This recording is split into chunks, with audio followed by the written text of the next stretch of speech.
O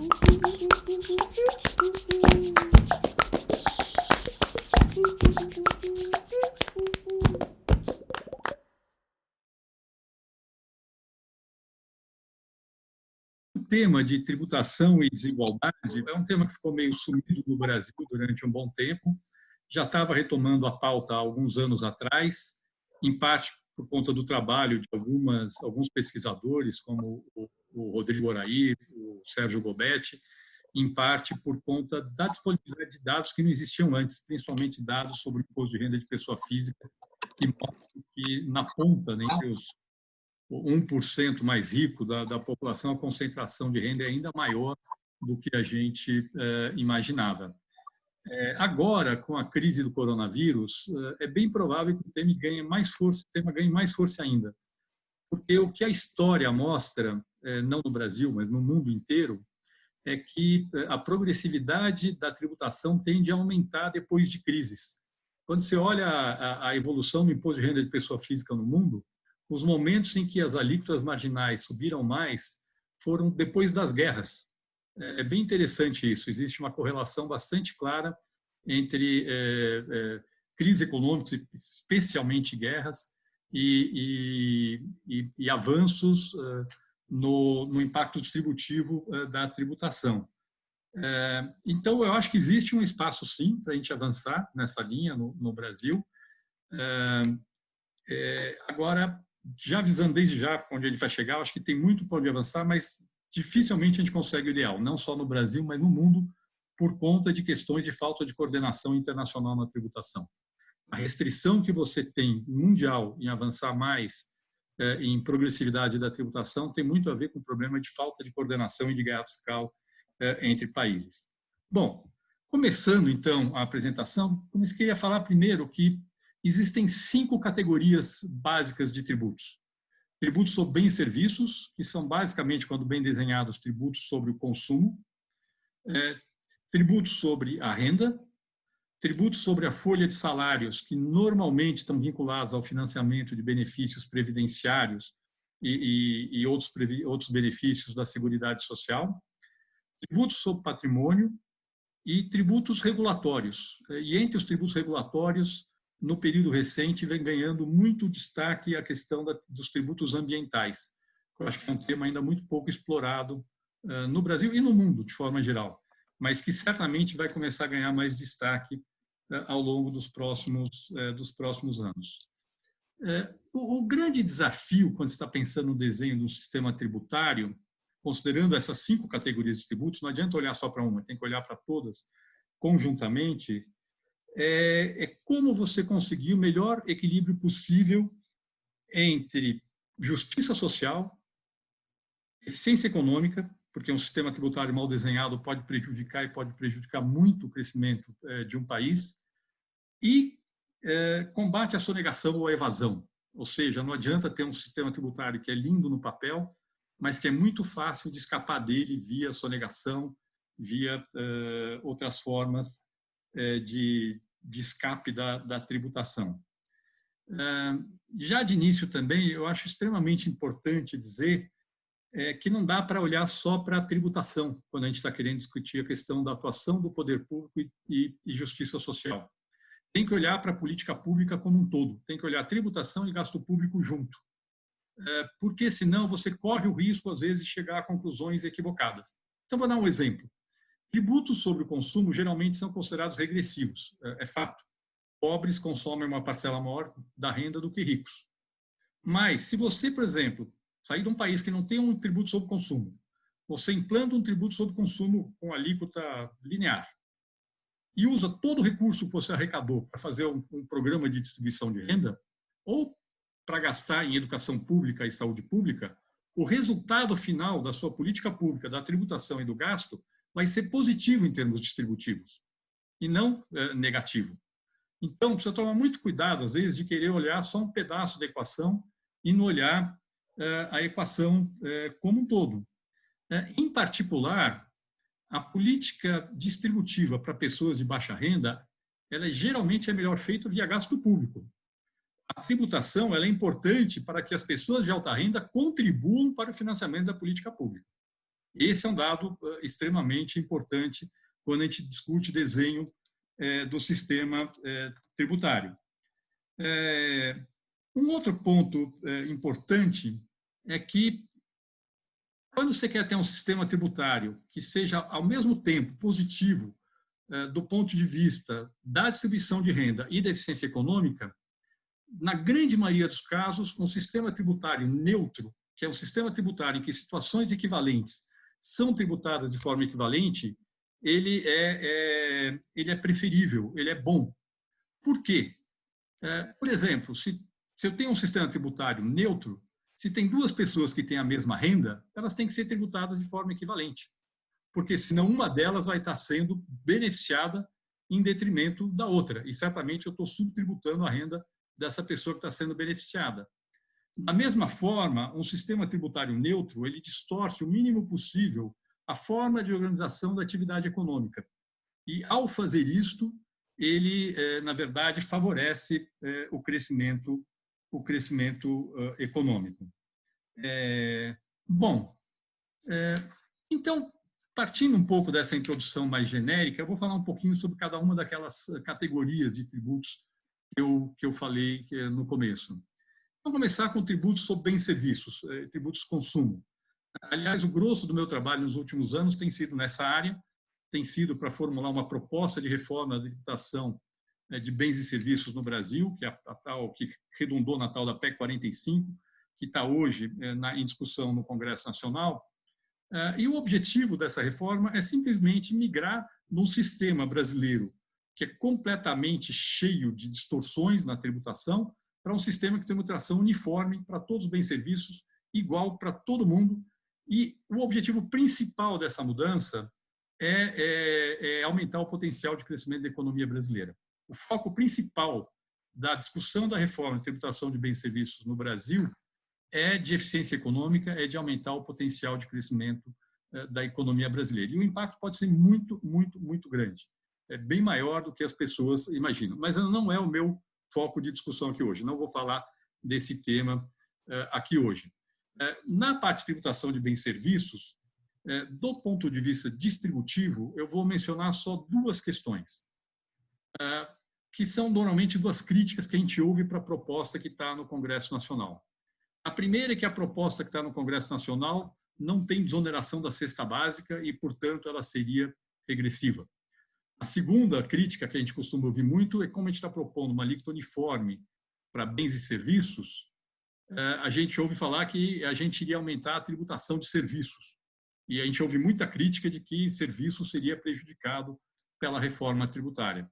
Vamos olhar essas duas questões do ponto de vista distributivo, supondo que a tributação de bens e serviços seja repassada para o preço. No caso da cesta básica, o que a gente está propondo é, ao invés de desonerar a cesta básica, que é uma forma ineficiente de fazer política distributiva, porque ainda que em termos relativos favoreça mais o pobre do que o rico, em termos absolutos, quando eu desonero a cesta básica, eu estou num benefício em termos absolutos que é maior para a família rica que para a família pobre. Porque a família rica, em termos absolutos, consome mais cesta básica do que a família pobre. É muito mais eficiente, você tributa a cesta básica, evita todo o contencioso, a discussão e o planejamento tributário que existe na definição do que é cesta básica e transfere recursos para as famílias pobres. É exatamente o que está sendo proposto dentro da proposta de reforma tributária. O efeito final, em termos distributivos, é tornar o sistema de tributação de bens e serviços no Brasil mais progressivo do que ele é hoje. O segundo ponto é essa questão da tributação dos serviços. Quando a gente vai olhar quem consome serviço no Brasil, a gente descobre que, na verdade, quem consome serviço é rico, não é pobre. 9% do consumo tributável dos pobres é serviços, 31% do consumo tributável dos ricos no Brasil é serviço. Quando eu tributo menos serviço que mercadoria, que é o que tem hoje no Brasil, na verdade, a gente está dando benefício para os ricos. É isso que está acontecendo, é isso que acontece. Então, é muito engraçado que as mesmas pessoas que defendem o sistema tributário mais progressivo, muitas vezes, vêm reclamar de que você está aumentando a tributação de serviço no Brasil. Sim, quando você aumenta a tributação de serviço, você está tornando o sistema tributário mais progressivo. Porque quem consome serviço é rico e não é pobre. Então, por que a gente tem que ter um sistema tributário que tributa mais do que o pobre consome e menos do que o rico consome? Mas isso, na verdade, essa discussão da tributação de bens e serviços é basicamente um detalhe dentro da questão da tributação e distribuição de renda. O foco principal da discussão da tributação e justiça social tem a ver com as demais categorias de tributos, principalmente tributação da renda e tributação do patrimônio. Então, vamos falar então agora um pouco sobre tributação da renda. E aqui eu vou separar entre duas categorias: tributação da renda do trabalho e tributação da renda do capital. Então, vou falar primeiro tributação da renda do trabalho. Como o trabalho é tributado no Brasil, o que se recomenda, o que seria bom de se fazer. E na hora de olhar para a tributação da renda do trabalho, a gente tem que olhar não só para o imposto de renda, mas tem que olhar também para as contribuições sobre folha de salários. É extremamente importante olhar os dois juntos. Por quê? Porque se você tiver uma tributação da folha de salários que está estritamente financiando um benefício previdenciário, a rigor isso não é um problema. É o custo de eu ter um benefício previdenciário. Agora, quando você tributa a folha de salários e não gera nenhum benefício, essa tributação da folha de salários é equivalente ao imposto de renda. Até de renda do trabalho, do trabalhador. Até porque a teoria, e na verdade quase todos os estudos práticos, mostram que quando você muda a tributação da folha de salários, o efeito de longo prazo não é, mesmo quando você muda a tributação do empregador, o efeito de longo prazo não é sobre a renda do empregador, é sobre a renda do empregado. No longo prazo, quando eu mexo na tributação da folha de salários, mesmo que seja do empregador, quem acaba pagando o seu aumento ou sendo beneficiado do seu reduzo é o trabalhador através de um maior ou menor salário. E, portanto, a tributação da folha que não está vinculada ao financiamento de benefício, ela é efetivamente equivalente a um imposto de renda. Do ponto de vista econômico, ela é exatamente igual a um imposto de renda. Então, quando a gente olha para isso, o que a gente vai olhar o que tem no Brasil? Falar o seguinte, olha, no Brasil, o imposto de renda de pessoa física tem uma alíquota marginal, a alíquota mais alta, que é bastante baixa para padrões internacionais. No Brasil é 27,5%, todo mundo sabe que é a alíquota mais alta do imposto de renda de pessoa física. Se a gente for pegar a média dos países da OCDE, é um pouco mais de 42%. Em contrapartida, no Brasil, a tributação da folha ela é muito mais alta do que todos os países da OCDE, em termos de alíquota. Se a gente somar a contribuição para a Previdência, que é de 20%, mais o seguro de acidente de trabalho, que é também uma contribuição para a Previdência, que vai de 0,5% a 6%, mais o FGTS, que é 8%, mais as contribuições não previdenciárias sobre a folha, que são Sistema S, Salário e Educação, que são mais 5,8%, e mais a contribuição do empregado, que vai de 7,5% a 11,7%, a gente está falando, num total que incide sobre a folha, de 41,8% a 51,5% de tributos sobre a folha de salários no Brasil. A média da OCDE é 23%. E aqui, no Brasil, então, nós tributamos o salário, a renda da pessoa física, muito menos do que os países da OCDE. Em contrapartida, nós tributamos a folha de salário muito mais do que os países da OCDE. E aí a questão que eu volto a falar um pouco da tributação da folha de salário é, bom, mas se essa tributação da folha de salário ela está financiando um benefício, ela está equilibrada, consistente com o benefício que está sendo financiado, a rigor não é uma distorção. O problema é o seguinte, é uma opção do país de querer ter um sistema de proteção de previdência mais generoso que o resto do mundo, e isso custa mais. Mas não é o caso no Brasil. Existem pelo menos 3 situações em que a tributação da folha de salários claramente não gera benefícios. Eu queria tratar um pouco dessas 3 situações. A primeira delas, é meio óbvia, são essas contribuições não previdenciárias. Sistema S, Salário e Educação, que são esses 5,8%. Não é o maior problema, mas claramente não é uma boa base. Eu não estou discutindo aqui o uso dos recursos. Pode ser bem uma parte salário e educação, obviamente, é absolutamente meritório. Mesmo dentro do sistema S, a gente tem coisas muito boas, tipo, sei lá, SESC, até coisas horrorosas que nem os apaniguados do presidente da Fiesp, que são financiados pelo Sistema S. Tá certo? Só estou dizendo que a base ideal não seria a folha de salário, seria outra base para poder financiar essas despesas. Esse é o primeiro problema. Segundo problema que a gente tem na tributação da folha de salários é a tributação da folha do empregador quando o salário excede ao teto do salário de contribuição. O teto do salário de contribuição hoje no Brasil é de R$ 6.100. Ou seja, todos os benefícios da Previdência do INSS são vinculados a esse valor, R$ 6.100. Só que no Brasil, o empregador, ele contribui sobre todo o salário. Nós estamos falando aqui de uma contribuição, esquece o FGTS, porque isso é um benefício do empregado. Sem o FGTS, nós estamos falando de uma contribuição de, no mínimo, 26,3% sobre a parcela do salário que excede ao teto do salário de contribuição. Como eu disse antes, esta contribuição do empregador, na prática, é equivalente ao imposto sobre a renda do empregado. Então, quando eu somo esses 26,3%, pego assim, vou pensar agora a tributação na margem. Quer dizer o seguinte, olha, eu pego um trabalhador que ganha mais de R$ 6.100 e vou supor que ele ganha R$ 100 a mais. Quanto ele vai pagar de imposto sobre esses R$ 100 a mais? Que é essa tributação na margem. O empregador vai pagar 26,3%, no mínimo, pode ser mais, e ele vai pagar 27,5% de imposto de renda. Então, na hora que eu somo esses 26,3% com 27,5% e divido sobre o custo para o empregador, que é 126,3%, eu chego à conclusão de que, no Brasil, um trabalhador formal que ganha acima de R$ 6.100, a alíquota marginal que incide sobre a renda dele é de 42,6% no mínimo. No mínimo. Ou seja, é parecida com a alíquota marginal que a gente tem na média da OCDE sobre a renda das pessoas físicas. Então, o empregado formal no Brasil, até que não tem uma renda tão elevada, porque R$ 6.100 não é nenhuma renda super alta e certamente nenhum país da OCDE tem alíquota mais alta num nível de renda como esse. Esse empregado formal no Brasil já está sujeito a uma tributação da renda extremamente alta. Mas, em contrapartida, a gente tem várias pessoas no Brasil cuja renda do trabalho é muito menos tributada do que isso.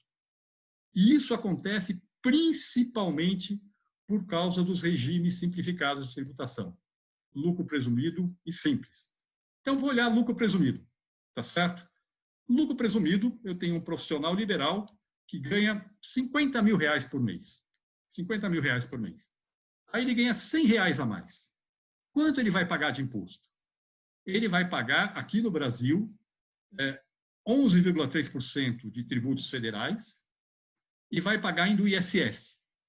E uma boa parte dos profissionais liberais está naquilo que a gente chama de um regime uniprofissional. Em São Paulo, por exemplo, no município de São Paulo, a grande maioria dos profissionais liberais pagam um valor fixo por trimestre, que é de R$ 270, dá R$ 90 por mês, é nada, e na margem não paga nada.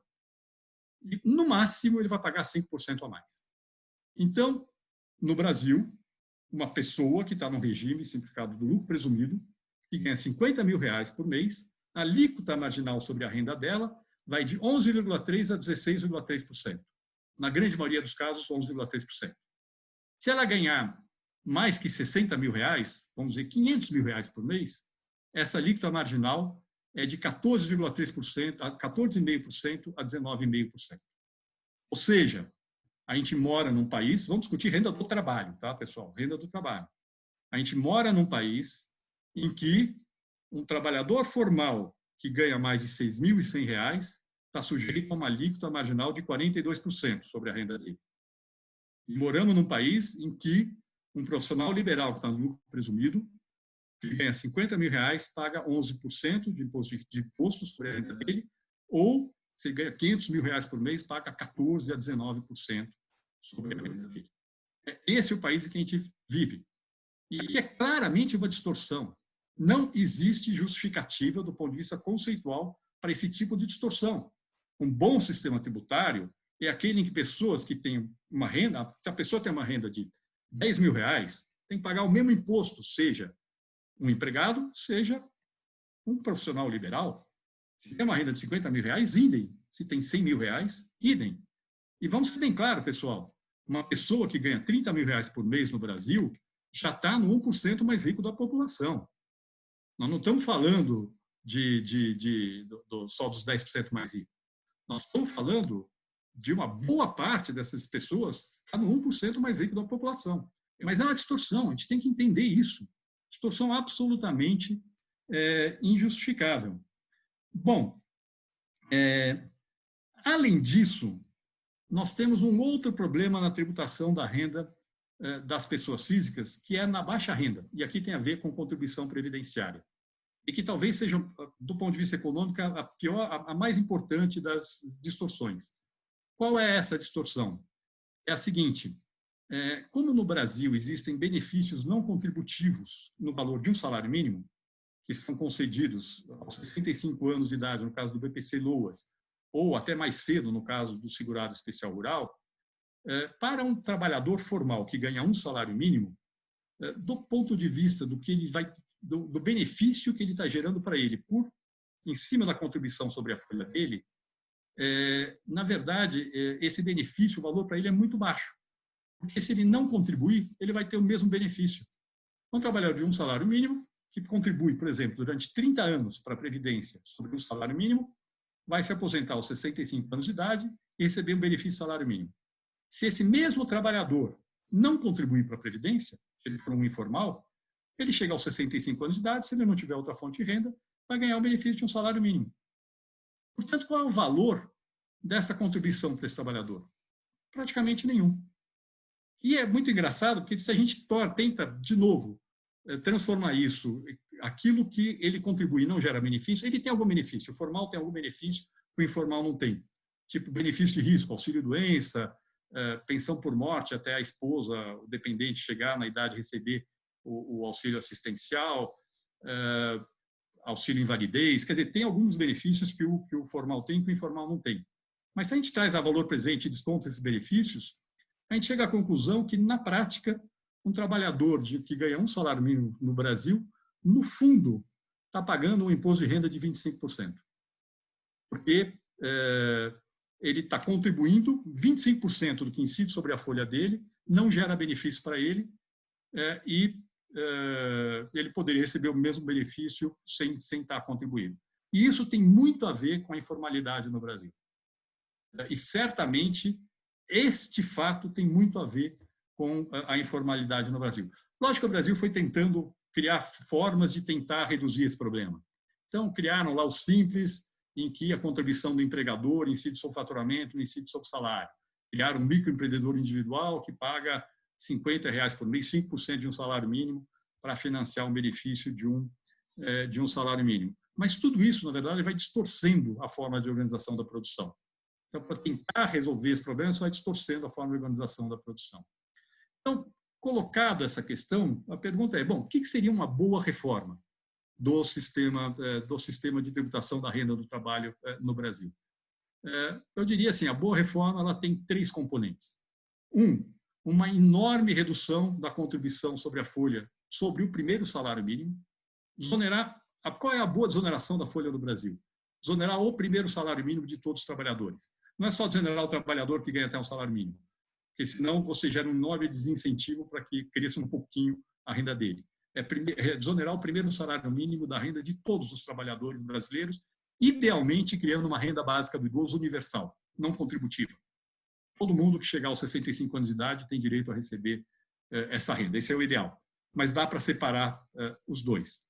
Segundo, eliminar as contribuições não previdenciárias sobre a folha e transferir para outra base, mas é a menos importante. Terceiro, eliminar a contribuição para a Previdência acima do teto do salário de contribuição. Quarto, aumentar a alíquota marginal do imposto de renda de pessoa física. E, de novo, volto a falar, se você fizer os dois bem feitos, para o trabalhador formal, o custo pode ser nenhum. Estamos falando aqui, botar uma alíquota marginal, estou discutindo a partir de que renda, mas poder chegar entre 35% e 40% alíquota na margem sobre a renda das pessoas físicas, tá certo? E quinto, fazer com que o pessoal do regime simplificado se tem uma renda que pague o mesmo imposto que o trabalhador formal. Basicamente, isto seriam as reformas necessárias para dar uma baita racionalizada na tributação da renda do trabalho no Brasil. Quais seriam as consequências? Seria um enorme incentivo à formalização, seriam tornar o sistema claramente progressivo, explícito na tributação da renda do trabalho, uma alíquota marginal em 35%, 40%, e pegando por igual todo mundo. Não importa se é PJ, se é empregado, todo mundo paga o mesmo imposto. Se ganha 10 mil, paga o mesmo imposto, se ganha 20 mil, paga o mesmo imposto, se ganha 100 mil, paga o mesmo imposto. Basicamente, esta é uma boa reforma para a gente ter um país mais justo na tributação da renda do trabalho. Tem ainda um ponto que eu vou só deixar aqui em aberto, depois eu posso voltar a falar com ele, é que na hora que você desonera o primeiro salário mínimo da renda de todos os trabalhadores da contribuição sobre folha, você talvez crie um dos maiores empecilhos que a gente tem para formalizar todos os trabalhadores do Brasil. Agora, nessa época de pandemia, a gente está vendo o quanto a inexistência de um bom cadastro, da gente saber quem são os brasileiros que trabalham, faz falta. Dificulta enormemente a calibragem dos benefícios para as pessoas mais pobres, os benefícios para os trabalhadores. Na hora que você desonerar, e desonerar muito, e no limite, sei lá, para quem ganha até um salário mínimo, pode ser 5% sobre a folha, não importa. Para quem ganha meio salário mínimo, pode ser 0%. A calibragem é uma questão que a gente pode discutir. Se você fizer isso bem feito, você cria condições para que todo brasileiro possa, que a gente possa saber qual é a renda de todo brasileiro. E, no fundo, formalizar todo brasileiro. Não formalizar como empregado formal, mas formalizar junto ao governo e junto à Previdência. Isso criaria um enorme incentivo para você saber quem são os brasileiros. Depois a gente pode, e ajudaria muito, por exemplo, numa situação como a atual. Então, aqui, esse é um tema importante. Eu vou falar agora do tema mais complicado de todos, renda do capital.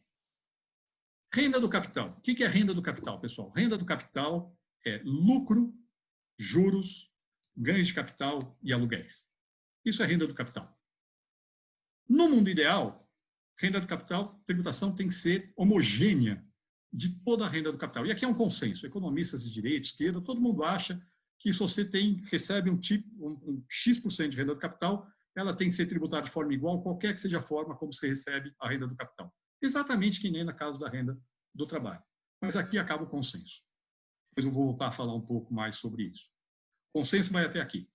Depois disso, a gente começa a ter algumas outras dificuldades. Bom, como é que funciona no Brasil? Então, vamos lá. Lucro. Lucro no Brasil, ele é tributado na pessoa jurídica por uma alíquota que vai de 24% para o lucro até R$20 mil por mês ou 34% para a parcela do lucro que excede R$20 mil por mês. Na prática, 34% para qualquer grande empresa, dos quais 25% é imposto de renda da pessoa jurídica e 9% a contribuição social sobre o lucro líquido. Em contrapartida, a distribuição de dividendo no Brasil é isenta. Você não tributa a distribuição de dividendo.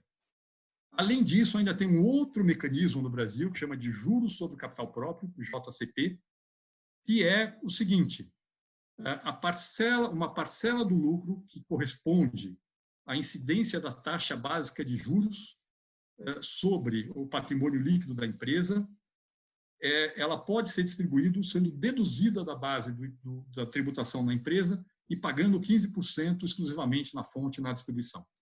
Ou seja, esse rendimento básico, rendimento normal do capital no Brasil, ele pode ser distribuído pagando 15% e o resto do lucro, seja ele tributado na empresa a 34%. Qual o problema desse modelo brasileiro? Obviamente, essa parcela que é tributada 15% na distribuição, o juros sobre capital próprio, claramente é pouco tributado vis-à-vis a renda da pessoa física.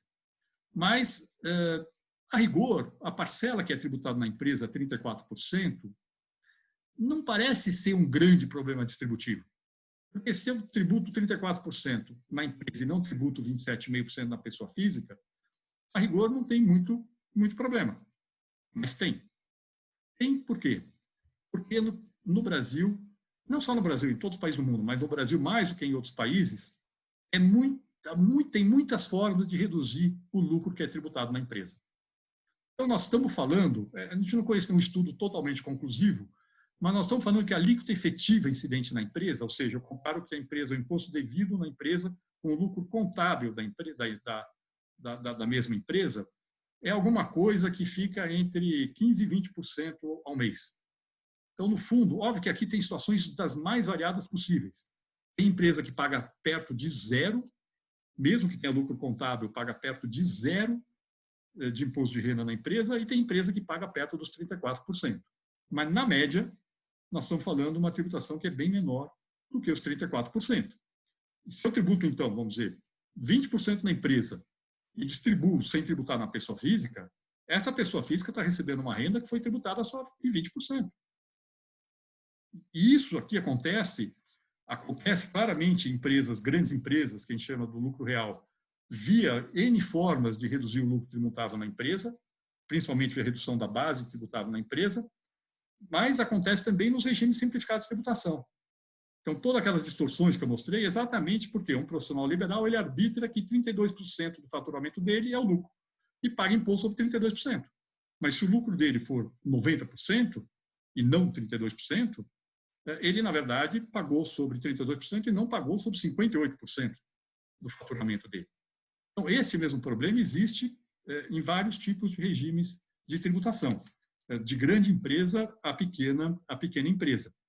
E, claramente, aqui nós temos, quando tem baixa tributação na empresa, nós temos claramente um problema distributivo. A renda do capital, o lucro, foi pouco tributado na soma de empresa e distribuição. Tem que olhar os dois juntos, tá? Não dá para olhar só a distribuição sem olhar a empresa e vice-versa. Juros. Tem um monte de distorção na tributação de juros, porque alguns instrumentos não pagam imposto de renda. Letra de crédito imobiliário, letra de crédito do agronegócio, debênture de infraestrutura comprada por pessoa física. Não faz sentido nenhum, diga-se de passagem.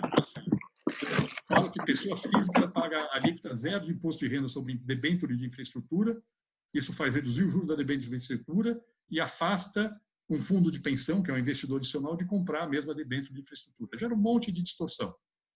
Aluguel. Aluguel é bem legal no Brasil. Quanto paga de imposto de renda no Brasil um aluguel recebido por uma pessoa física? Se ele receber direto, eu tenho um imóvel, eu recebo uma pessoa física, 27,5% de imposto. Eu tenho 10 imóveis, monto uma empresa de lucro presumido e recebo os aluguéis na empresa de lucro presumido. Que, aliás, pessoal, é o jeito que quase todos os shopping centers do Brasil estão estruturados, tá? Eles pegam todas as lojas de shopping center, vão montando um monte de empresas de lucro presumido, para os aluguéis fazendo bater abaixo do limite de lucro presumido, que é 78 milhões de reais por ano de faturamento, e pagam de 11,3% a 14,5% de imposto sobre o aluguel recebido. Ou então, eu tenho 100 imóveis, e mais vários amigos que têm 100 imóveis, a gente cria um fundo de investimento imobiliário, diz que a cota é negociada em bolsa e paga 0% de imposto sobre o aluguel que eu recebo. No Brasil, se a pessoa tem um imóvel, ela paga 27,5% de imposto de renda sobre o aluguel. Se ela tem 10 imóveis, ela paga 14%. Se ela tem 100 imóveis e botou eles no fundo de investimento imobiliário, paga 0%. Legal, né? Só para mostrar o grau de distorção que a gente tem na tributação da renda do capital no nosso país. Bom, isso posto, como é que deve ser a tributação da renda do capital? E aqui começa a ter divergências. Tá? Se você for pegar os economistas mainstream, tipo Peter Diamond, James Mears, eles acham que uma parcela da renda do capital não deveria ser tributada. É o rendimento normal do capital. Então, eles falam, eu não vou entrar em discussão aqui, porque demoraria muito tempo, mas eles tentam provar que, do ponto de vista da eficiência econômica, você perde eficiência, você perde potencial de crescimento do país no longo prazo, se você tributar a renda normal do capital, que é o que é o juro básico incidente sobre uma estimativa de patrimônio líquido, é um patrimônio líquido fiscal da empresa. Então, eles entendem que uma parte da renda do capital deveria ser menos tributada. Aí nós vamos para os economistas de esquerda, como, por exemplo, o Piketty, o Emmanuel Saez, o Gabriel Zucman. Eles têm uma posição totalmente diferente. Eles falam o seguinte, olha, toda a renda seja ela a renda do trabalho ou do capital, tem que ser tributada de forma progressiva na pessoa física, integrando pessoa jurídica e pessoa física. E vão ainda além. Tem um livro recente do Saez e do Zygmunt, The Triumph of Injustice, em que eles falam ainda mais. Eles falam, olha, a gente deveria ter uma alíquota marginal incidente sobre a renda das pessoas de alta renda, e eles falam aqui acima de $500 mil por ano de renda, na margem 75%. Considerando todos os impostos, não só o imposto sobre renda. Mas o principal aqui seria o imposto de renda. Então, eles vão muito além. Então, vamos lá. Eles não só acham que tinham que tributar toda a renda de forma progressiva, como a alíquota marginal deveria ser altíssima sobre essa renda do capital. Problemas. O que nós temos no mundo, na prática? O que os outros países fazem? Basicamente, todos os países desenvolvidos do mundo tributam menos a renda do capital que a renda do trabalho. Na margem. É uma pena, mas é isso. Por que eles fazem isso? Porque por conta de competição tributária internacional, por falta de coordenação entre os países. Então, é extremamente comum você ver, por vários motivos, desde o que você vê no resto do mundo. Primeiro, a alíquota cobrada na empresa costuma ser muito baixa, existe uma competição internacional para atrair investimento. A média da alíquota cobrada na empresa, que aqui no Brasil, nominal, é de 34%, na média da OCDE é de alguma coisa entre 23% e 24%, tá certo? Só que lá eles tributam também na distribuição. E quando tributam a distribuição, não todos os países, mas a grande maioria dos países tributam na empresa e tributam a distribuição. E na soma do que você cobra na empresa e na distribuição, dá perto de 42%. Não por acaso, tá? Um bom desenho do sistema tributário, a soma do que você tributa na empresa e na distribuição tende a bater com o que você tributa na alíquota da pessoa física. Tá? Então, um dos problemas é essa competição internacional para a atração de investimentos. E isso tem levado a uma guerra fiscal mundial. Todos os países têm reduzido o imposto incidente na empresa, todos. O Brasil hoje, os 34% que tem no Brasil é mais alto que qualquer país do mundo, da OCDE, não do mundo, mas da OCDE, tá certo? Mas a grande maioria tributa na distribuição. Segundo problema, tá bom, mas então eu vou pegar pelo menos a pessoa física. O problema é fácil transferir domicílio fiscal. Pessoas muito ricas conseguem mudar seu domicílio fiscal para países de baixa tributação.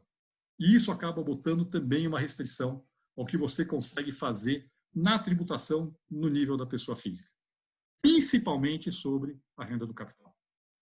Então, na prática, o que a gente vê nos outros países, a gente vê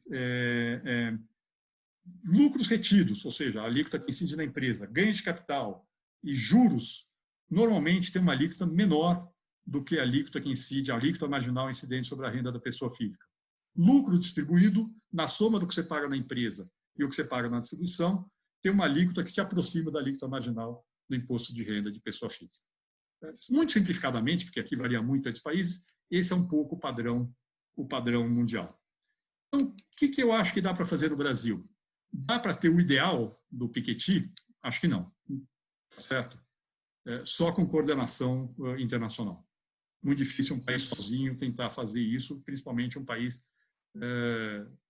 como o Brasil, que não é os Estados Unidos. Isso é mais fácil fazer nos Estados Unidos do que no Brasil. Só que nos Estados Unidos, que eles fizeram, o Trump baixou de 35% para 21% a alíquota federal sobre o imposto de renda de pessoa jurídica. Tá? Bom, então o que dá para fazer no Brasil? Provavelmente reduzir a tributação da empresa para algo próximo ao padrão mundial, 20%, 25%. Tributar na distribuição, de novo aqui 15%, 20%, de forma que na soma fique alguma coisa entre 35% e 40%. Só lembrando aqui, pessoal, que a soma não é simplesmente somar uma com a outra. Tá? Se eu tributo, por exemplo, 20% na empresa, sobra 80%. E aí eu tributo mais 20% na pessoa física, é 20 sobre 80, que é 16. Então, se eu botar 20 na empresa e 20 na distribuição, a soma é 36, não é 40. E é assim que é feita a conta. Tá? Mas, de novo, eu faço essa soma bater com aquilo que é que poderia ser uma alíquota maior no imposto de renda da pessoa física, entre 35% e 40%. Acho que tem, segunda medida extremamente importante, que vários países têm feito, aumentar a base tributável na empresa. Ou seja, eliminar várias, e não são nem benefícios fiscais explícitos, várias formas de redução do lucro tributável na empresa. O mais importante de todos é essa dedução do ágio em incorporação de empresas adquiridas ou fundidas. É um dos enormes, uma das plataformas mais usadas no Brasil para reduzir a base de incidência na empresa. Acho que aqui nós temos aumentar a base tributária na empresa. Terceiro, harmonizar a tributação das outras formas de rendimento do capital, possivelmente subindo a alíquota.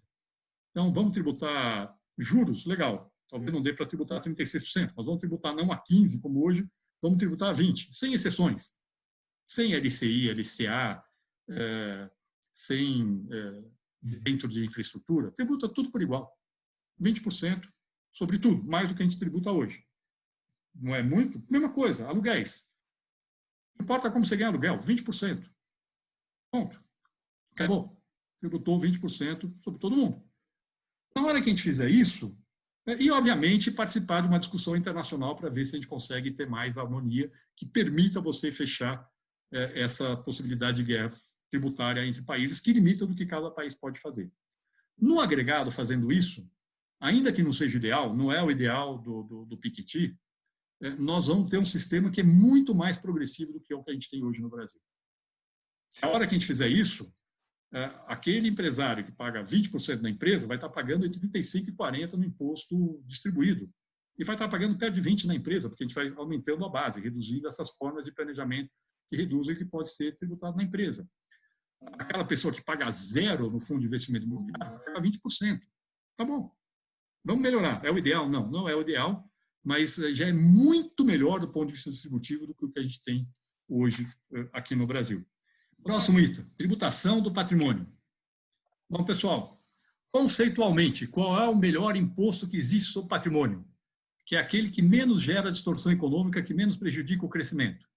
É um imposto sobre o valor da terra nua. Por incrível que pareça, urbana e rural. Um imposto sobre o valor da terra nua. Por quê? Quando você tributa a terra nua, o efeito econômico é reduzir o valor da terra. Na hora que você reduz o valor da terra, você aumenta as oportunidades de uso produtivo da terra. Essa que é a verdade. Você elimina o incentivo a especular com terra. E é o menos distorsivo. Por quê? Porque a terra não vai embora. A terra não tem para onde ir. Ela está lá. Ela simplesmente não tem como ir para outro país. Tá certo? Esse é, do ponto de vista conceitual, é disparado o melhor imposto sobre, melhor até do que sobre o valor da construção. É sobre o valor da terra. Problema. É um imposto que, do ponto de vista político, difícil de ser aprovado. Tá certo? Porque pega todo proprietário de imóvel urbano, rural, pega.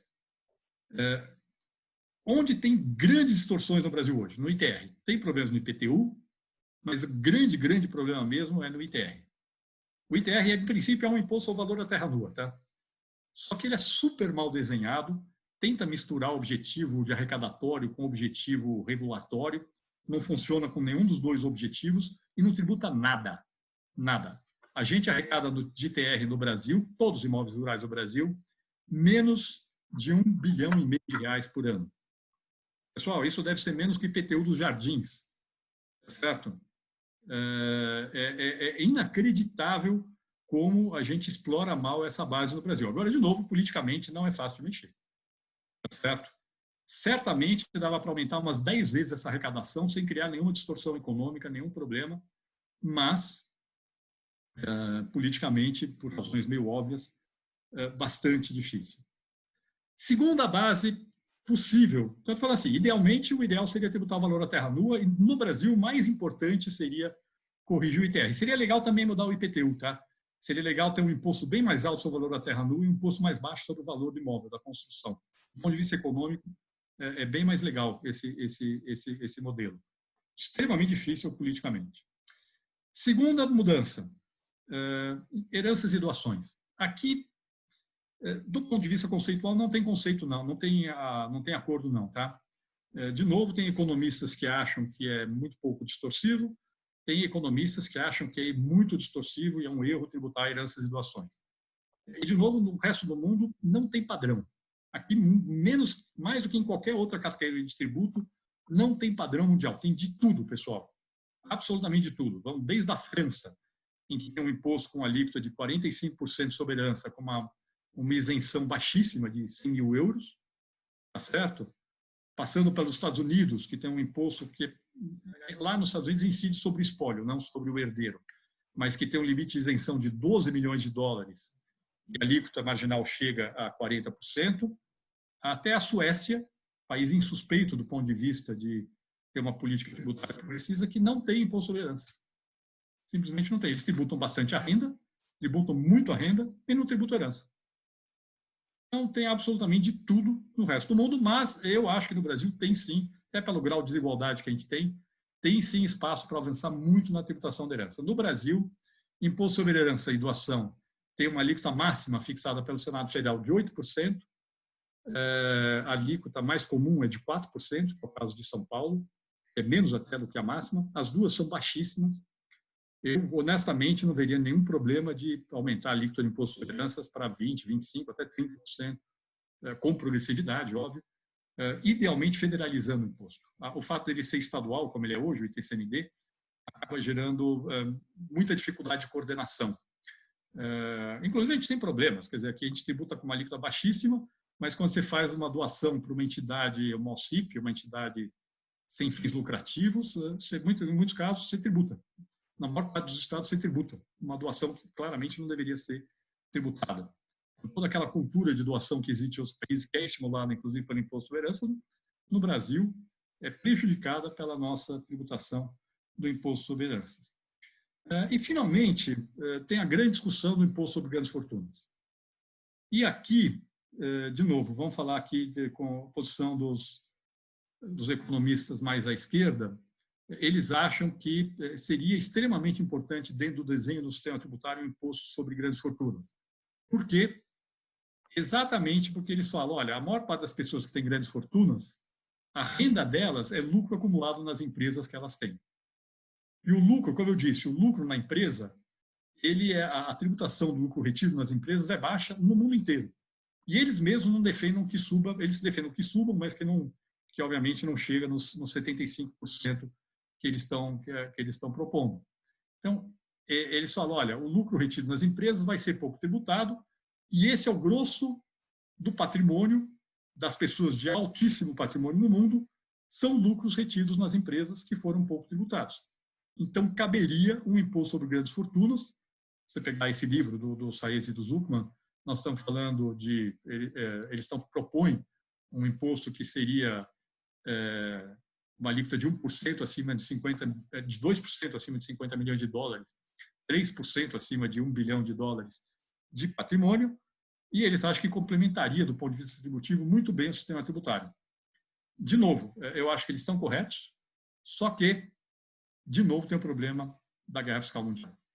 Se um país fizer isso sozinho, as pessoas mudam o domicílio fiscal.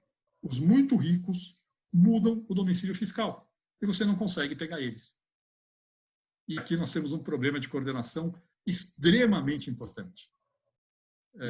Por isto, eu não recomendaria para o Brasil adotar um imposto sobre grandes fortunas sem que isso fosse um processo mundial. Se tiver um processo de coordenação mundial, eu acho que faria todo sentido instituir um imposto sobre grandes fortunas.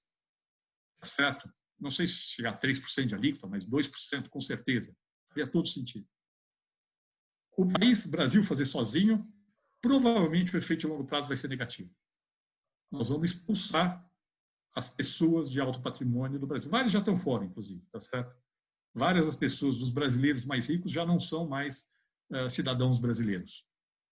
Ou, pelo menos, têm outra cidadania além da brasileira. Não são mais residentes no Brasil. Então, aqui nós temos um problema de coordenação extremamente sério. É uma pena, que é um imposto que faria todo sentido, mas ele tem esse problema. Eu acho que é isso. Finalmente, tem a questão dos tributos ambientais, que eu acho que merece ser considerado. Nós estamos falando aqui não só de tributação de carbono, mas outros tributos ambientais.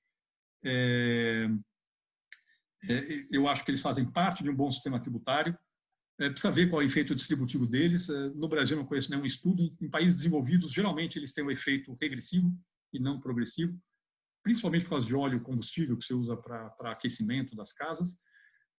Mas não importa, se ele tiver um efeito regressivo, compensa via distribuição de renda ou via redução de outros tributos regressivos. Não tem nenhum problema para compensar isso. Então, acho que faria sentido. O problema, de novo, dos tributos ambientais é que eles exigem um amadurecimento político. Só vamos pensar só, como é que começou todo o problema dos coletes amarelos na França? Começou por causa de um aumento de um imposto sobre combustíveis, que era totalmente justificável do ponto de vista do desenho do bom sistema tributário. Mas toda a revolta dos coletes amarelos começou por conta de um aumento de imposto sobre combustível. Eu acho que faz todo sentido ter, mas precisa preparar politicamente para ele poder ser aceito pela população.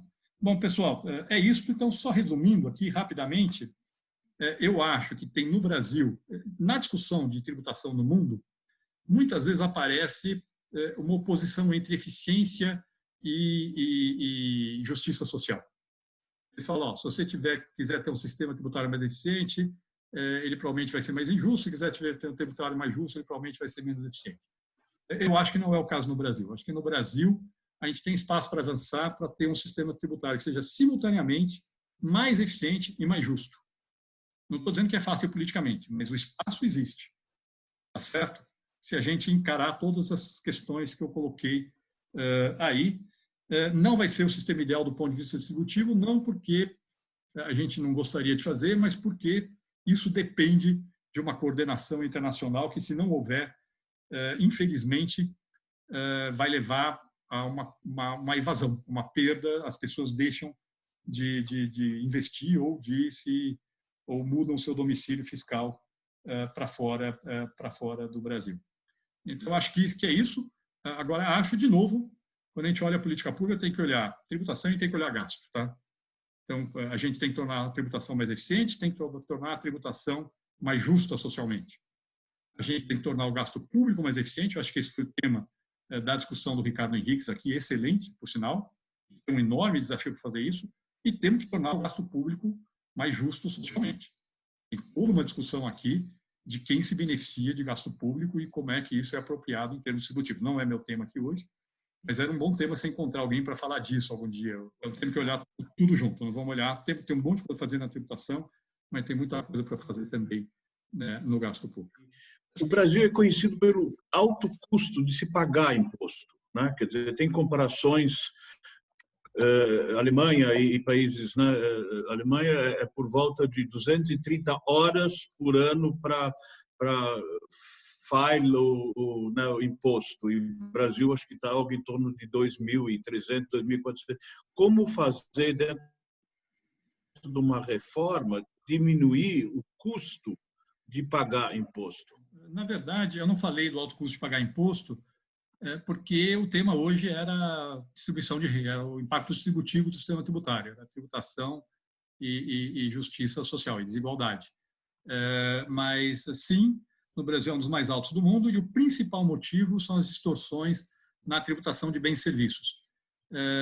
E, na verdade, a principal medida para reduzir isso é a PEC 45, é o que está no Congresso Nacional, é a reforma da tributação de bens e serviços, que eu não expliquei aqui hoje.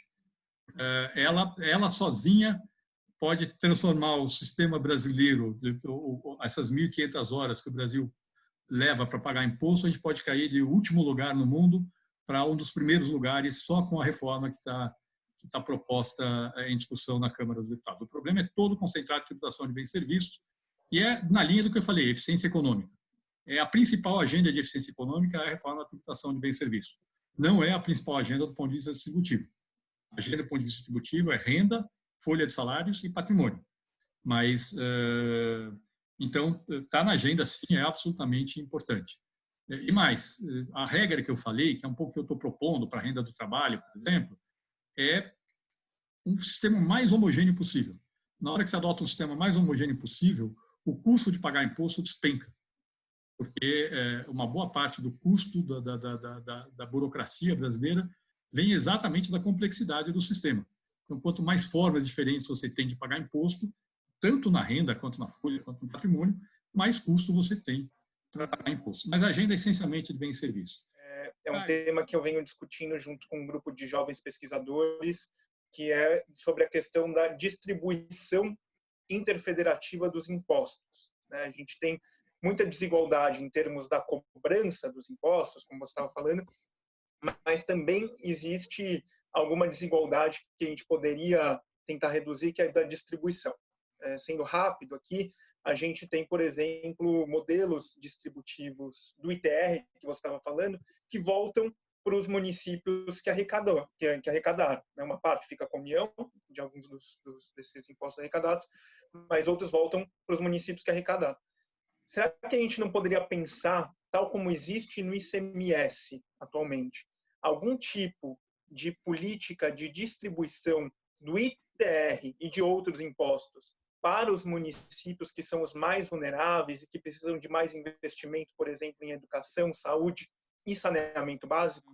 Eu não vou conseguir aqui, sem meia hora, entrar em detalhes sobre a questão da distribuição federativa da Receita do Brasil, tá certo? É outro tema, se quiserem fazer outro dia, a gente pode fazer sobre isso. Tem uma discussão que a gente tem que definir.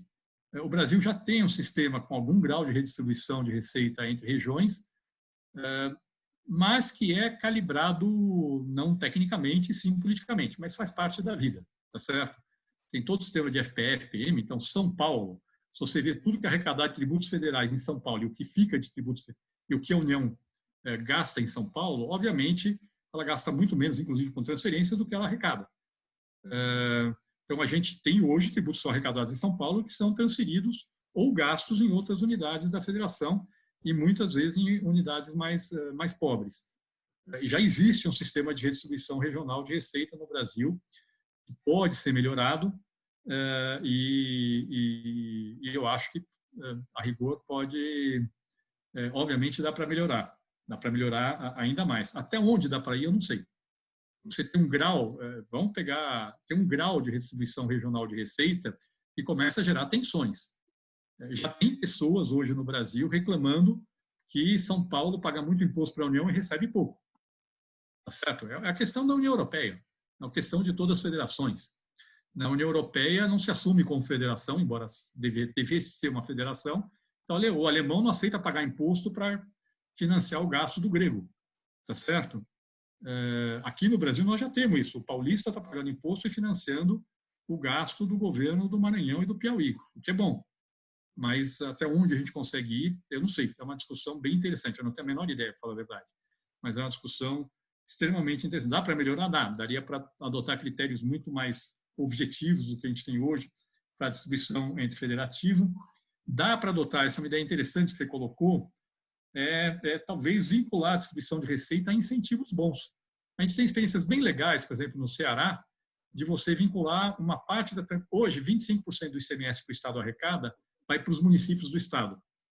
E desses 25%, um quarto é distribuído com base em uma lei estadual. 3/4 é um critério horroroso de valor adicionado, mas um quarto é lei estadual. E só isso, que dá 6,25, na verdade, a receita total de ICMS, no Ceará, eles usam para estimular municípios que melhoram a qualidade da educação e têm dado resultados espetaculares. Por que a gente não pode fazer isso no modelo geral de distribuição de receita no Brasil?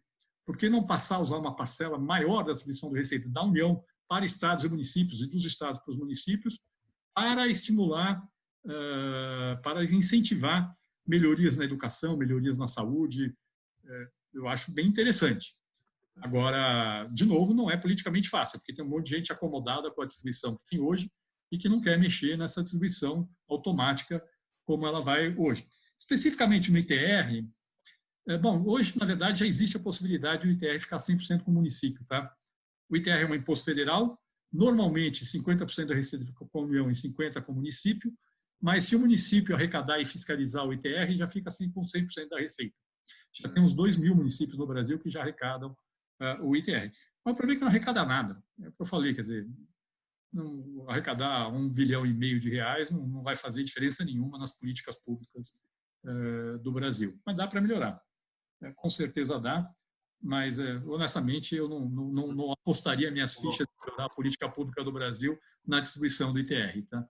Muitas vezes, o mais rico você fica, o mais fácil é ter uma visão, ou pelo menos um uso dos pagamentos de impostos mais livres, porque você tem mais opções. Então, quais são um pouco os incentivos para pagar os impostos adequadamente, com um pouco de políticas punitivas? Sendo francês, nós sabemos que se você tentar não pagar impostos e ter o que nós chamamos de criatividade fiscal, as consequências são muito caras. É um pouco o mesmo no Brasil, porque do que eu percebi, se você fazer algumas coisas erradas, os custos de oportunidade são muito baixos. Colocou um problema muito grande no Brasil, é o problema de enforcement na área tributária. Inclusive, tem uma coisa no Brasil, não sei se vocês sabem, às vezes, fraude tributária, ela tem uma ação penal. No final, você poderia ser preso. Só que no Brasil tem uma coisa genial, que é o seguinte: se você pagar um imposto, extingue a ação penal. Então, eu faço uma fraude, aí me pegam. Descobriram que eu fiz a fraude. Aí eu vou lá e pago a fraude, eu pago aquilo porque me pegaram e eu não posso ser preso. O estímulo para a fraude é absolutamente monumental. Em outros países, você vai preso. Não pode, você tem que pagar e ainda vai preso. Tá certo? Então, é um problema extremamente sério. Uma parte desse problema é de legislação. Esse exemplo que eu dei é exatamente um problema de legislação. Quer dizer, a extinção da punibilidade da ação penal com o pagamento do imposto devido. Uma parte é cultural. Assim, o brasileiro acha normal sonegar. Esse que é um problema. As pessoas acham normal sonegar. Inclusive, esse é um problema, até dentro do modelo que eu falei, eu estou sugerindo, por exemplo, que o médico que hoje é PJ, que pague mais imposto do que ele pague hoje. O advogado também. O advogado vai ser difícil pagar menos, porque hoje, se ele presta serviço para uma grande empresa, a grande empresa não aceita mais pagar sem nota fiscal. Há 20 anos atrás aceitava, hoje não aceita mais. Mas o médico ainda tem aquele com nota sem nota, tá certo? E aqui, esse é um problema cultural, entendeu? Mas é um problema cultural que a gente vai ter que enfrentar. Inclusive, sim, com uma legislação mais dura, inclusive penal. O médico atendeu o paciente e não emitiu a nota fiscal, é fraude. A rigor, deveria estar sujeito a uma ação penal, prisão. O que me trouxe surpresa é a quantidade de grandes empresas com atraso em pagamentos. Cada vez que eu leio um jornal, uma coisa, tem dívida tributária de centenas de milhões para bancos, para não sei o quê. E isso sempre trouxe surpresa. Bom, então, eu acho que é boa pergunta também. Aqui, na verdade, o problema é de outra natureza. Uma parte do problema é da complexidade do sistema tributário brasileiro, porque quando você tem um sistema muito complexo, ele está sujeito a muitas interpretações.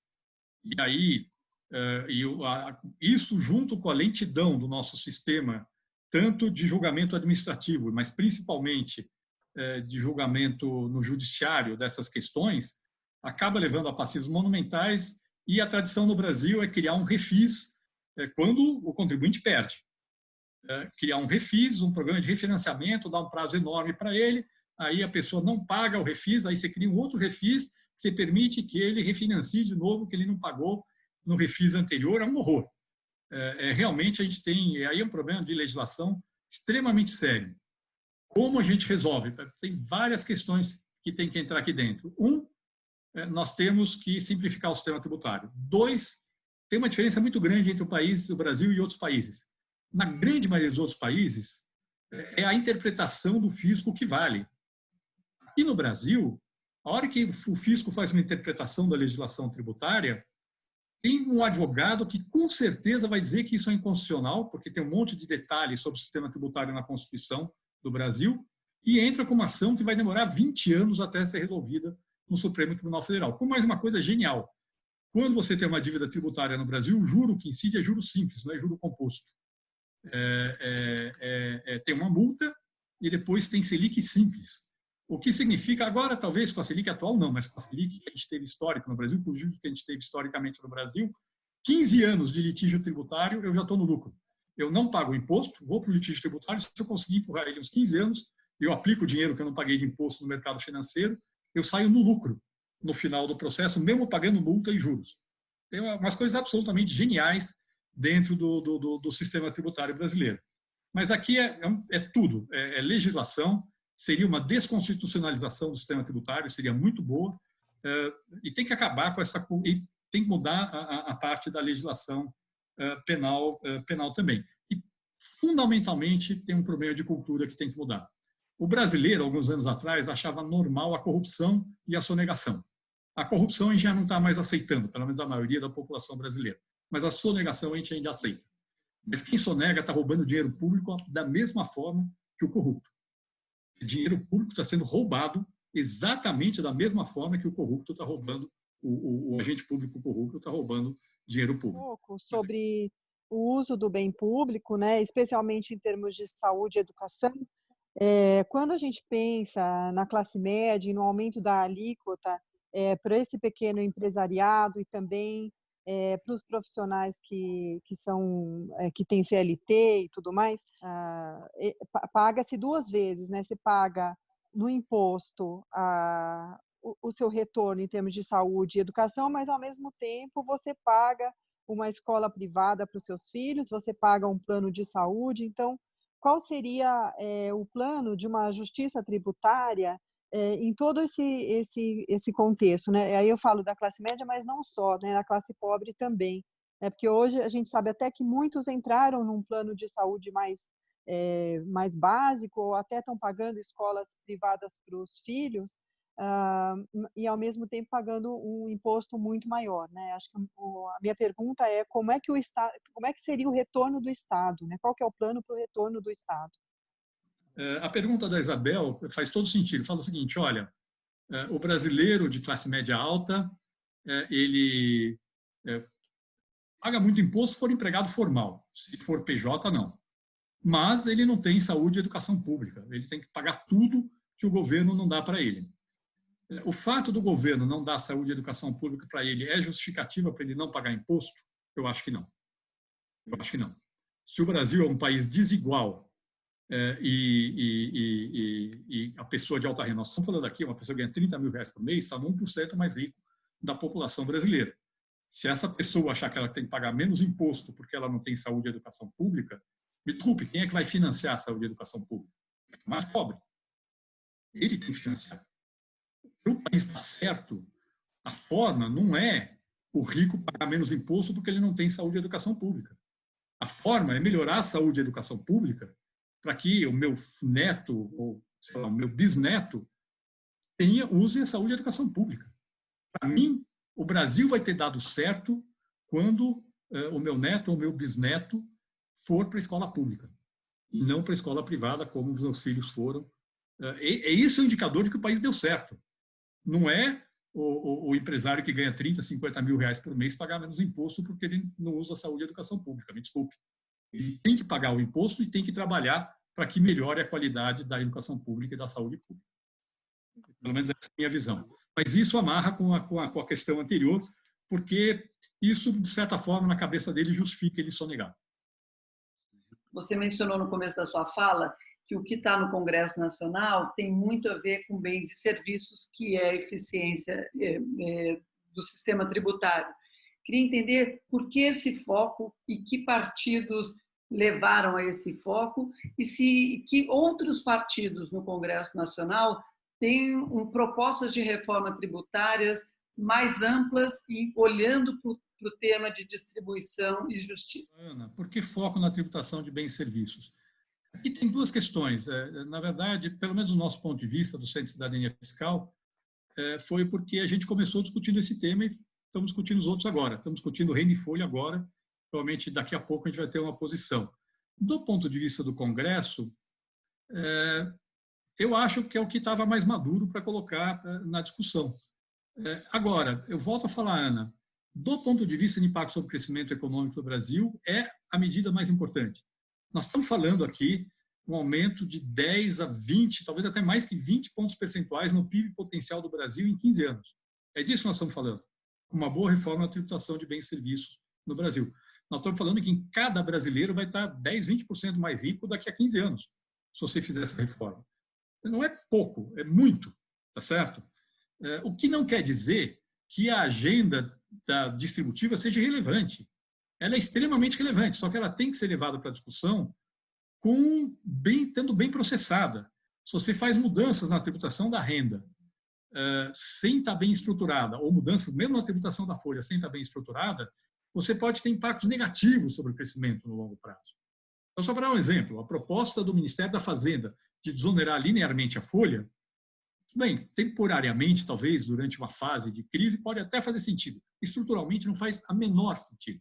Menor sentido. É um erro de desenho de sistema tributário. Bom é desonerar o primeiro salário mínimo, desonerar acima do teto, não desonerar linearmente a folha.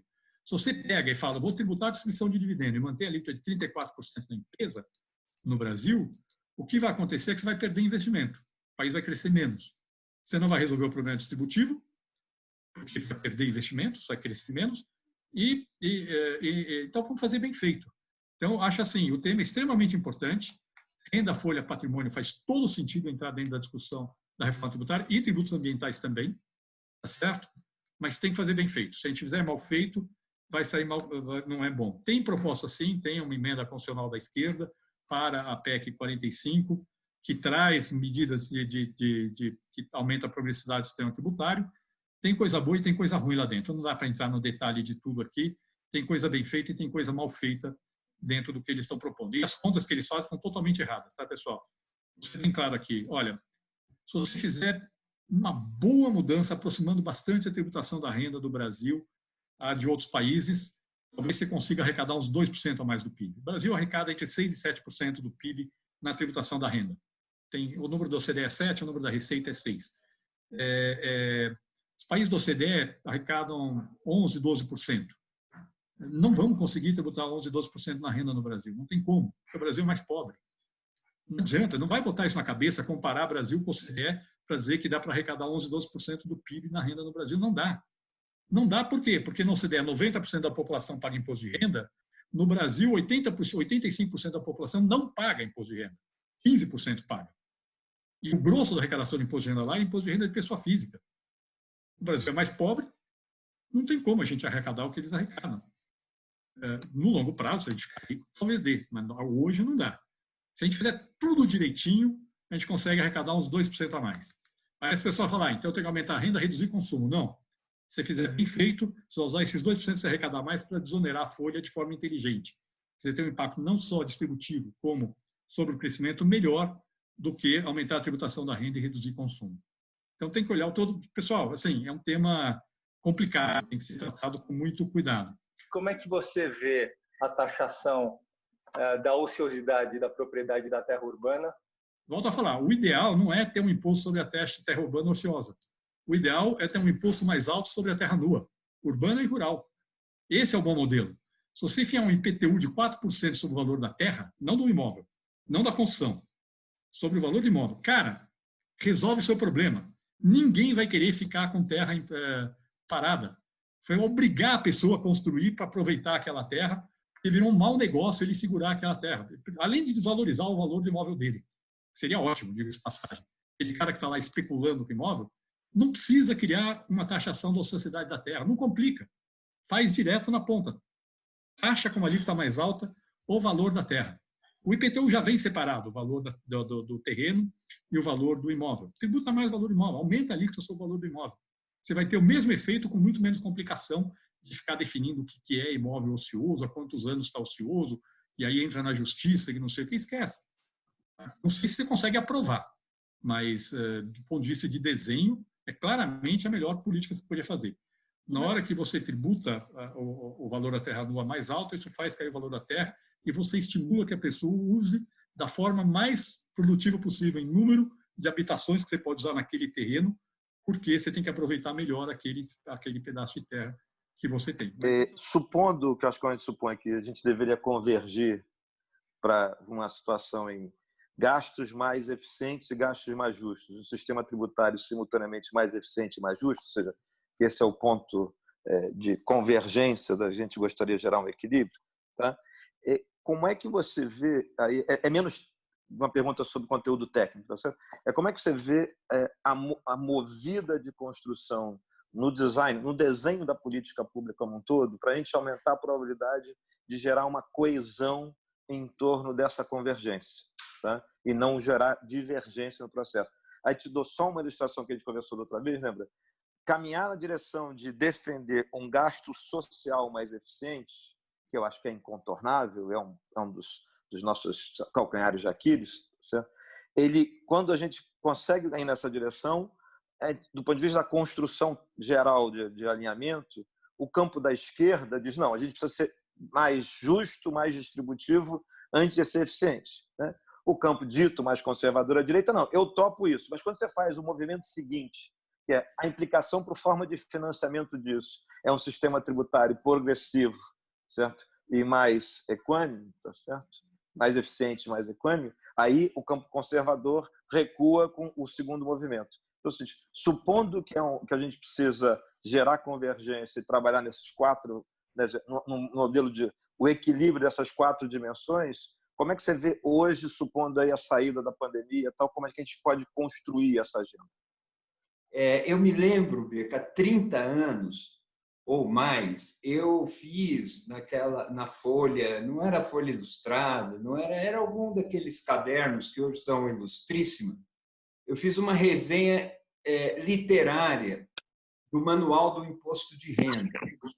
E era interessante, porque às vezes eu pensava que era um thriller de mau gosto, depois um livro de autoajuda, um role-playing game, e eu me divertia fazendo aquilo, mas há uma tragédia aí, tanto na impenetrabilidade dos temas do imposto de renda para qualquer contribuinte, como no gênero estético pelo qual o Estado interpela o cidadão para fazer com que ele explicite suas atividades, as alíquotas, etc.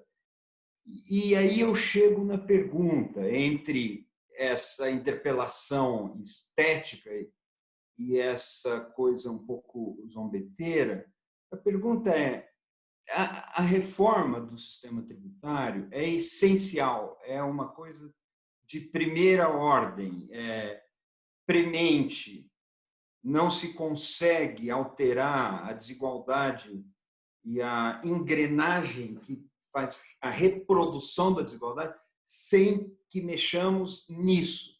Ao mesmo tempo, e aí o paradoxo sobre o qual eu queria te perguntar, é um tema dificílimo, você não engaja a sociedade nisso, a sociedade não acompanha isso.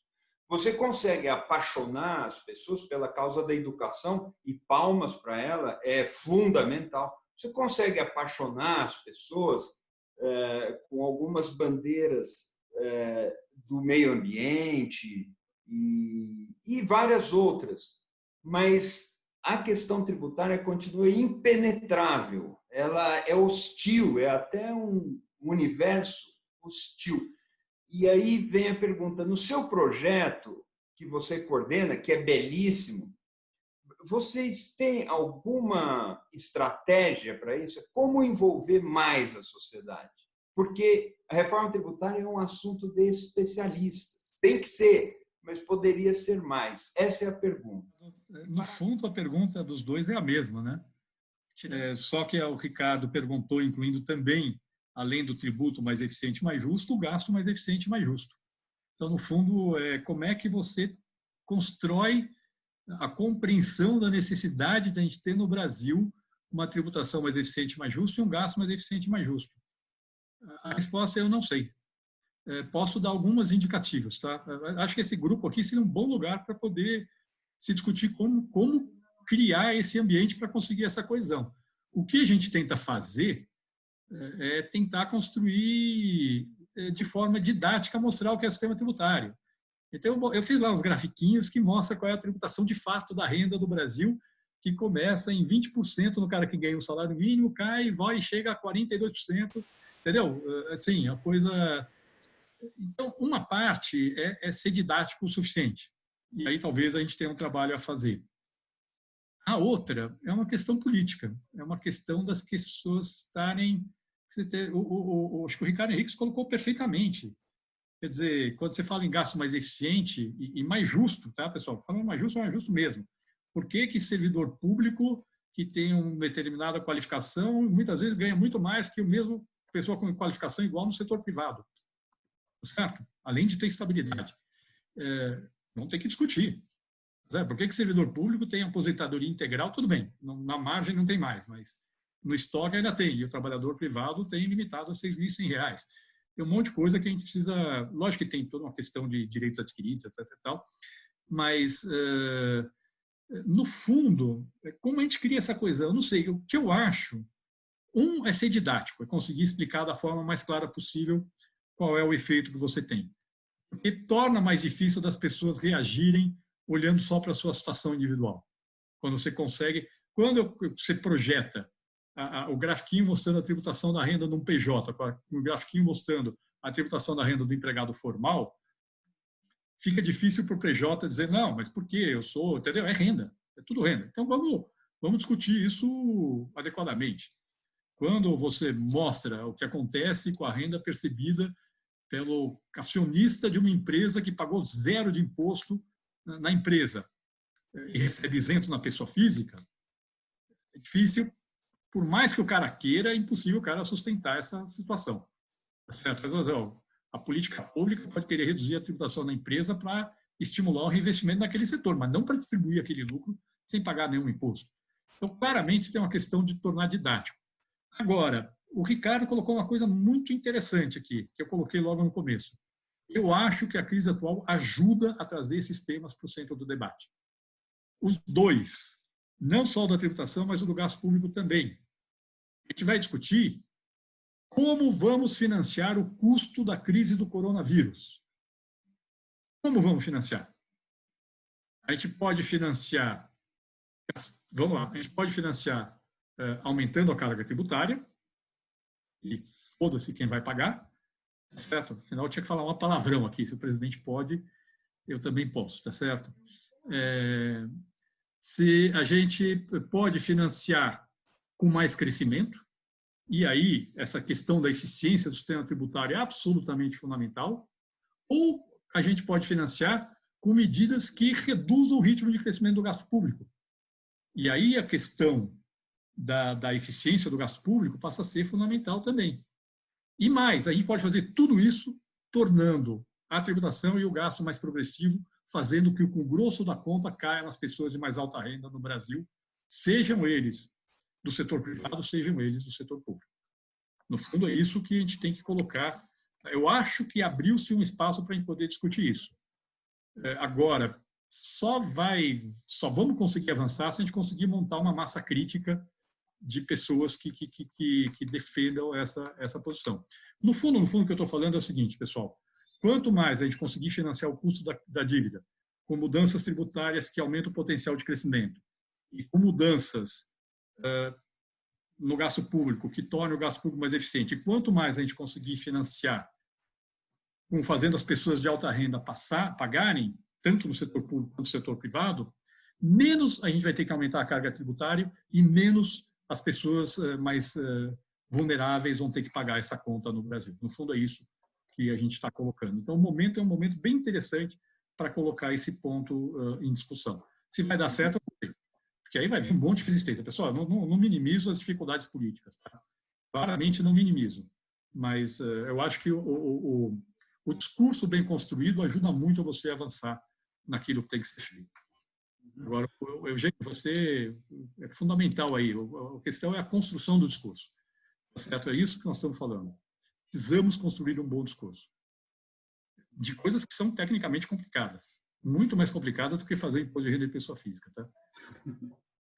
Eu tenho uma intuição, pessoal, de que nos próximos anos os países vão ser avaliados pela sua capacidade de proteger as suas populações, em função de riscos de novas pandemias e em suma, essa fragilidade social vai conspirar contra investimentos e a própria leitura que os atores globais fazem do país.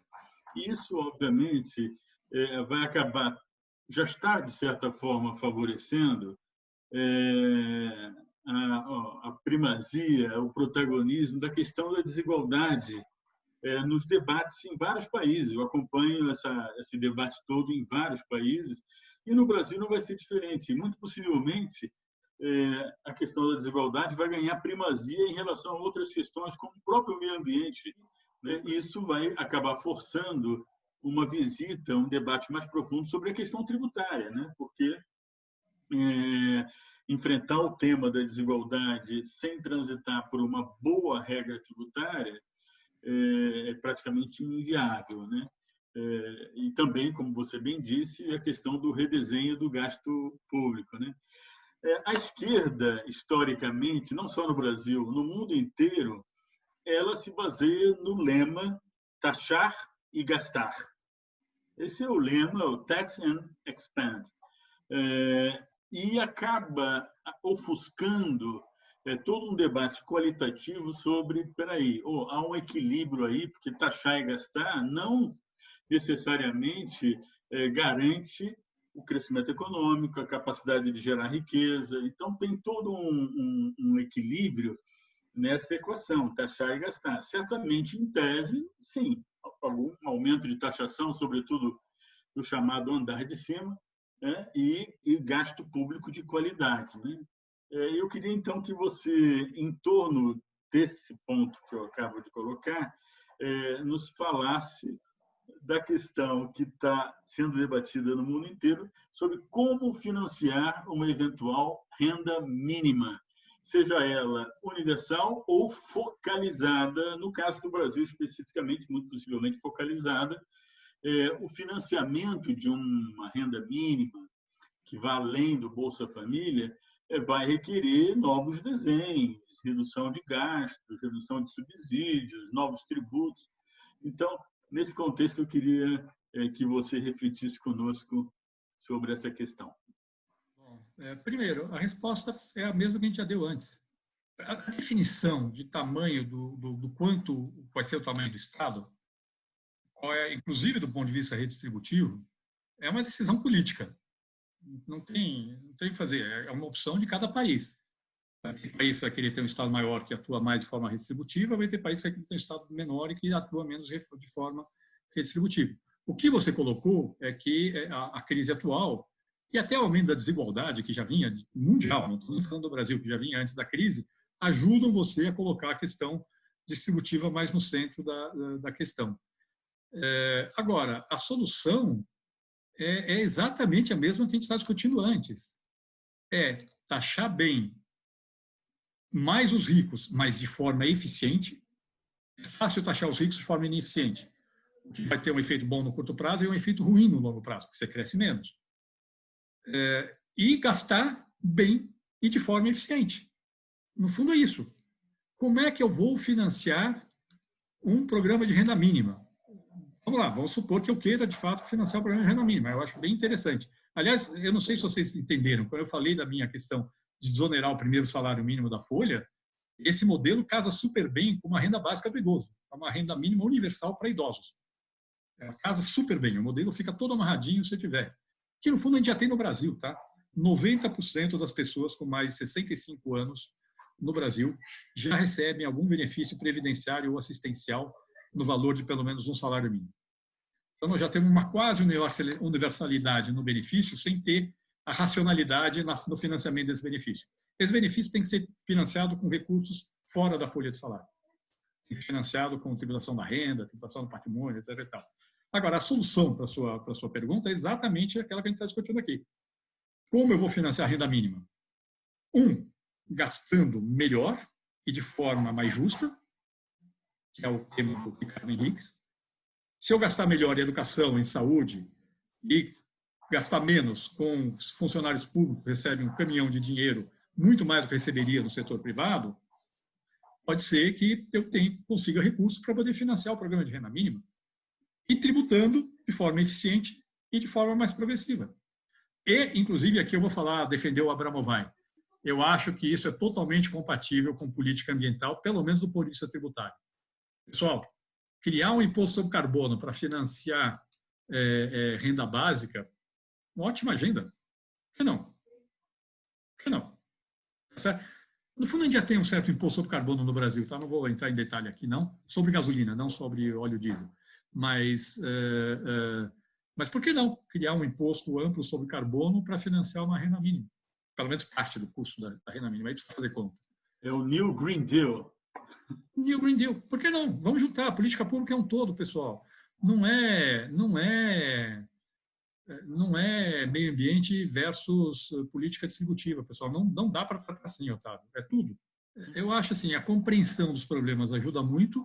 Na parte tributária, esse é o meu trabalho, tentar trazer isso de forma mais didática, mas tentar acabar com essa clivagem esquerda-direita que a gente tem no Brasil na discussão desses temas, tanto na área tributária quanto na área do gasto.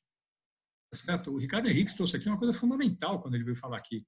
Mas, pessoal, não dá para a gente discutir política pública com o pessoal da educação querendo levar o máximo de dinheiro para a educação sem discutir se está sendo bem gasto, sem coordenação entre União, Estados e municípios, o pessoal da saúde querendo levar o máximo de dinheiro para a saúde sem discutir se tem coordenação, sem a gente discutir qual é a distribuição de renda dentro do serviço público, certo? Sim, e a mesma coisa vale para o sistema tributário. Agora, quando a gente trata isso, traz o tema para a discussão com um viés ideológico desde o princípio, a gente fecha o espaço de convergência em cima de uma agenda. É uma pena. O nosso desafio no Brasil, lógico que não tem convergência com o Bolsonaro em nada, o pessoal esquece, nem com o Paulo Guedes, mas tem convergência sim com todo, tem convergência, tem um espaço de convergência da esquerda com o centro em cima de uma agenda que torne o Brasil mais justo e mais eficiente ao mesmo tempo. E se a gente souber trazer esse debate, e mais justo, mais eficiente, inclusive do ponto de vista ambiental, hein, pessoal? Não estou falando só do ponto de vista social e de crescimento econômico. Se a gente conseguir construir essa agenda, e a gente contribuir para ela, conseguir construir o discurso e o espaço político para que ela possa ser debatida, eu acho que a gente tem um espaço grande para conseguir, quem sabe, mostrar que esse país pode dar certo, em todos os sentidos. No sentido da justiça social e no sentido de ser um país que cresce. Não tem problema em todos os áreas. Tem problema em absolutamente todas as áreas. E o que é legal é que quando você consegue coordenar essas duas agendas, essa vira uma agenda de esperança. Essa vira uma agenda em que vale a pena ser brasileiro. Tá certo?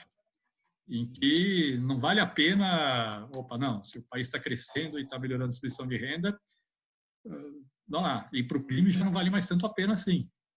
Tá certo? Tudo bem, eu sou meio ingênuo aqui sobre esse tema, não é minha área. Mas eu acho que quando você consegue construir uma agenda que mostra que você consegue se desenvolver sendo mais justo, e o espaço no Brasil é monumental, muito maior que em outros países. Eu acho que a gente tem, e aqui o problema nosso é falta de coordenação. É falta de profissionalismo e falta de coordenação.